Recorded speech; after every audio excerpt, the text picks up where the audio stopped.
Hello, I'm Barb Maher, one of the Minnesota River Valley Master Gardeners, and with me today is Laura Peterson, and she's the director of the Living Earth Center. And if you'll notice, we're standing by the red barn, which has been something that has been iconic in Mankato over probably more than 100 years. And now it is used by the Living Earth Center people. And what do you use it for, Laura? Yeah, so the barn originally was on the School Sisters of Notre Dame property and was actually used by the sisters who gardened just here on the premises. And then in the 1990s, it was actually transitioned over to the community gardens. And so now this is what we call the Living Earth Community Gardens Big Red Barn. And it's there for people who garden in the community gardens to come and use different types of tools that they need for gardening so that they don't have to bring it from home. But also upstairs, it's a meeting space where we hold everything from workshops to a few weeks ago, we even hosted a wine and cheese pairing upstairs. So some socialization along with all the work that goes into it. It's a tool space as well as a gathering space. Well, let's go in and see what's there because I was amazed at all the tools that you have. Yeah, let's do it.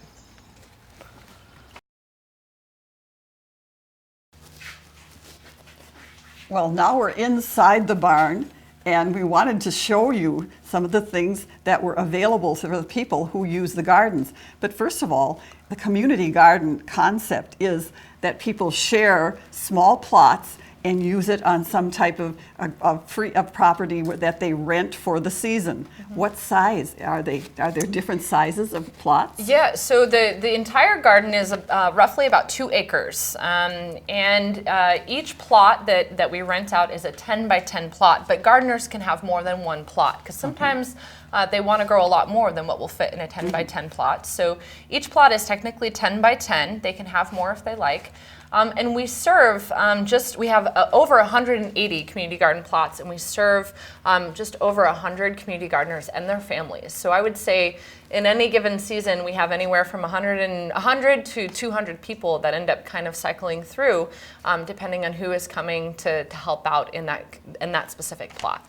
Do you have any criteria?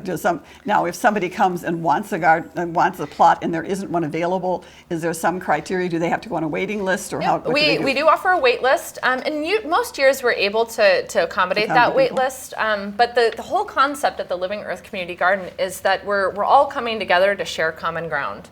So there isn't a criteria. You don't have to have had any garden experience. One of the things that I love about the Living Earth Community Garden is that it represents the diversity that we have in the Mankato community. So we've got community gardeners from all different walks of life, from all different gardening experience backgrounds. We have community gardeners that come from all different cultural backgrounds. I think just here at the garden, there's probably 7 or 8 languages that are spoken at any given season. There's people that come and grow fruits and vegetables that are indigenous to their cultural heritage. And we're going to see some of those in a little while. We'll go I'm anxious to go out and garden and see those. Mm-hmm. So it's a great place to come and share common ground.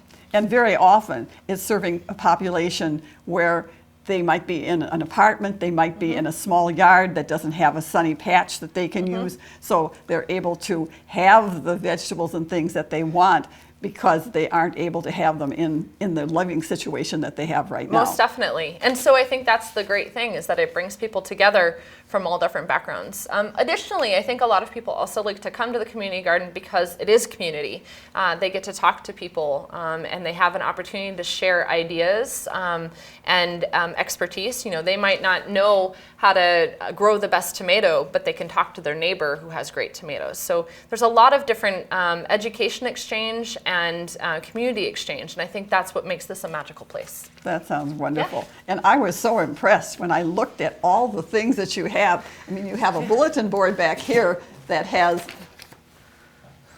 all kinds of equipment that people can come in, because the parking there's no parking really right next to your plot. No. You always have to walk in and come through a gate to come in, so you don't want to have to haul all of your equipment each time. So you've got the tools that you want, We've got all kinds of shovels and picks and things like that. You've got wheelbarrows, you've got watering cans, and the watering cans reminds me of the fact that not only as a community garden are you aware of the fact that you don't want to use any pesticides, but you are also very, very water conscious of that you don't waste any water. Yep. So all of the people that water their plots have to water it individually using the community water and then using a watering can. Using a watering can. The one, we know that there's a lot of people that come that maybe have health issues, and so if there's a demonstrated health issue,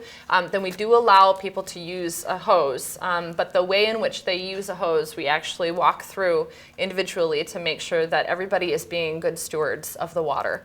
So in addition to having a community garden, we're also trying to help educate people about this concept of watershed and being good stewards of the environment. And so you're right.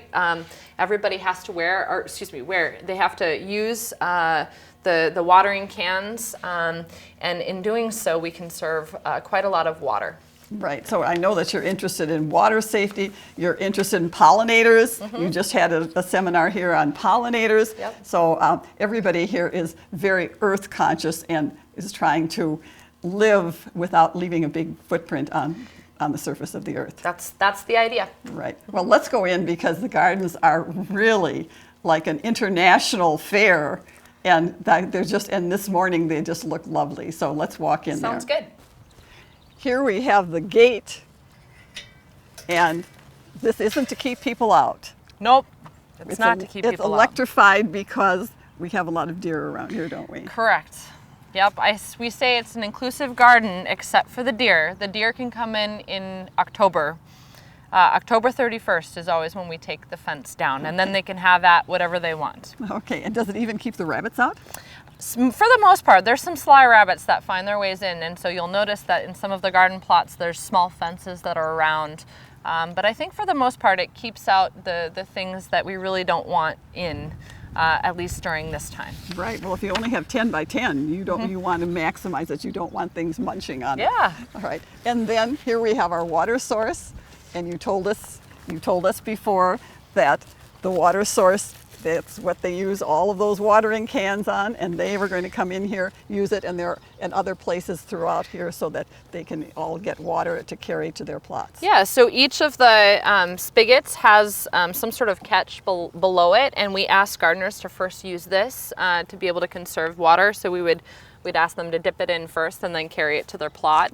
But we try our best to conserve as much as we possibly can. Good for you. Yep. Okay, in the second week in June, I'm amazed at how many things you have.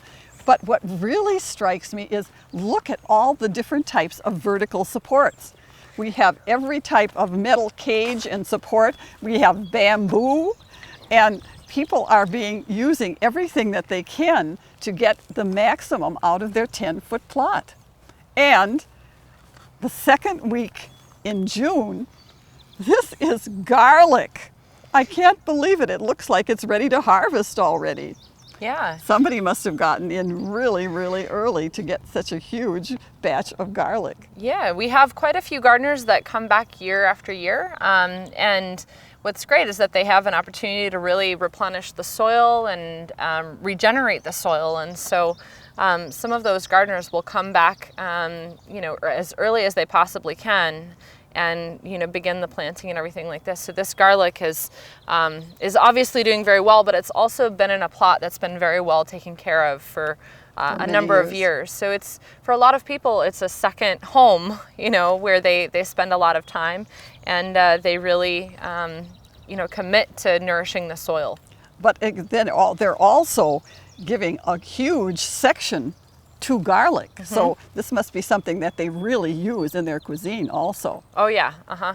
And now I see another garden over here that we'll go and look at, and it's for somebody who wants to pick something right now and have something from their garden. Let's go look at that. Sounds good.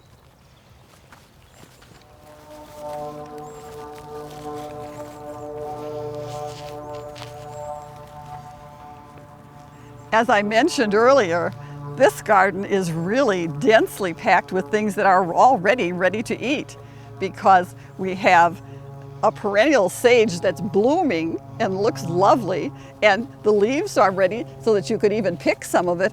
And I just found out that you can make sage tea. Yeah. And it's really good. Uh-huh. So that's ready for tea, and then in fall it'll be picked and it'll be ready for the Thanksgiving table. And then we have all kinds of different greens and spinach, and somebody's starting celery. So this garden is really using their space up very well, and then I'm sure they'll replant with something else later on.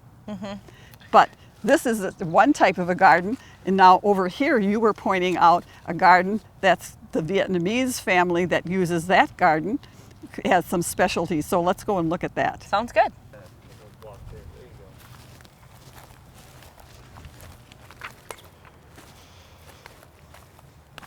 All right, here's the one that a garden that you told me about, that a longtime family has used this one for several years, and you have seen what they grow, and that you thought it was so interesting that they have something called bitter melon. Bitter melon, yeah. So this is a family that has been at the gardens for many years.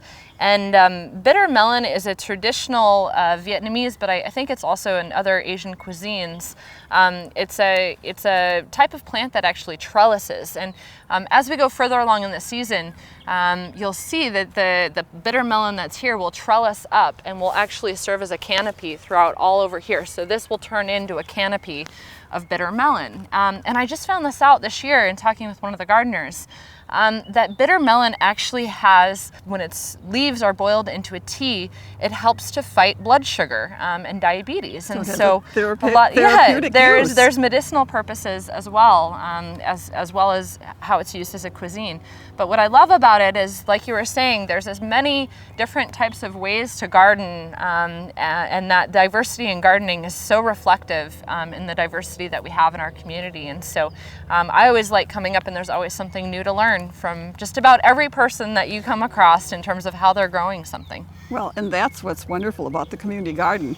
And the other aspect of it is that you say that you actually do socialize. So you have either you have picnics or monthly meetings, or what do you do to encourage people who usually are busy doing something, weeding, watering, doing things like that, so that they can just relax and maybe have a meal together or go into the shade and visit with each other? Yeah, so aside from a lot of the different regularly scheduled events that the Living Earth Center puts on, events and workshops, we also host an annual community picnic that, in addition to having the gardeners come, it's also open to the public.